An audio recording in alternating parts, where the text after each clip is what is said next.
ભાવનગરના નકલી દારૂ કાંડ મામલે સ્ટેટ મોનિટરિંગ સેલે પ્રેસ કોન્ફરન્સ કરી હતી. સમગ્ર કેસ અંગે મહત્વપૂર્ણ વિગતો આપી છે. એસએમસી મુજબ મિથેનોલના કારણે આ ગંભીર ઘટના સર્જાઈ હતી. પીડિતો તથા મૃતકોના લોહીના નમૂના મિથેનોલમાં મળી આવ્યા હતા. જ્યાં તપાસનો દોર સંભાળનાર એસએમસીએ 21 લોકો સામે ગુનો પણ દાખલ કર્યો છે, જેમાં રો મટીરિયલ પૂરું પાડનાર, નકલી દારૂ બનાવનાર અને વેચનારનો સમાવેશ થાય છે.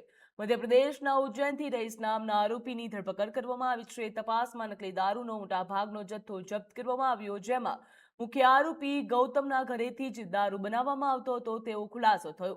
બોટલ, સ્ટીકર અને પેકિંગ સામગ્રી ક્યાંથી લાવવામાં આવી હતી, રો મટીરિયલ અમદાવાદના ટ્રાન્સપોર્ટ મારફતે અન્ય રાજ્યથી કેવી રીતે લાવવામાં આવી તેની તપાસ પણ ચાલી રહી છે. જ્યાં એસએમસીની ટીમ મધ્યપ્રદેશ પણ રવાના થઈ છે. તમામ આરોપીઓને આજે સાંજે 5 વાગે કોર્ટમાં રજૂ કરવામાં આવશે.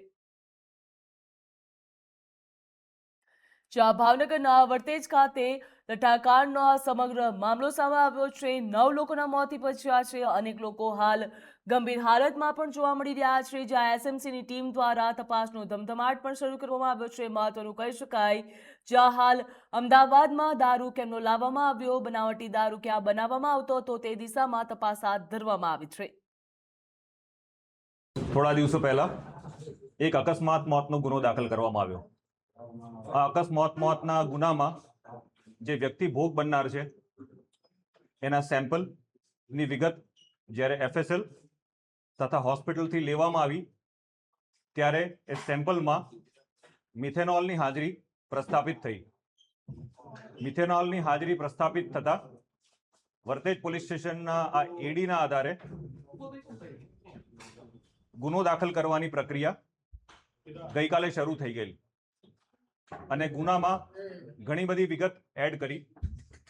દરમિયાન ભાવનગરના અલગ અલગ હોસ્પિટલમાં બીજા દર્દીઓ પણ એડમિટ થયા. થોડા દર્દીઓનું મૃત્યુ થયું. એની વિગત વધુ ઊંડાણપૂર્વક એફએસએલ મારફતે તપાસ કરતા તેના બ્લડમાં મિથેનોલની હાજરી આવી. આ હાજરીના કારણે પ્રસ્થાપિત થયેલું છે કે અહીંયા ઇથેનોલ સાથે મિથેનોલ ના મિક્સચરથી આ બનાવ બનેલ છે અને ગુનો દાખલ કરવામાં આવેલ હતો. અને DGP Shri G S Malik sir ના આદેશથી સ્ટેટ મોનિટરિંગ સેલની ટીમો આ બનાવ બનેથી તાત્કાલિક આવી ગઈ અને ડીજીપી સરના આદેશથી આ ગુનાની તપાસ ગઈકાલે સ્ટેટ મોનિટરિંગ સેલના પીઆઈ એસએમ જાડેજા દ્વારા સંભાળી લીધેલ છે. આ બનાવ જે દિવસે શરૂઆત થઈ ત્યારે આ બનાવની ગંભીરતાને ધ્યાનમાં રાખી અને એસએમસીની તમામ ટીમો ગુજરાતના અલગ અલગ જિલ્લાઓમાં જ્યાં જ્યાં શંકાસ્પદ વસ્તુઓ આવી હોય, મળી હોય ત્યાં ટીમો મોકલવામાં આવી.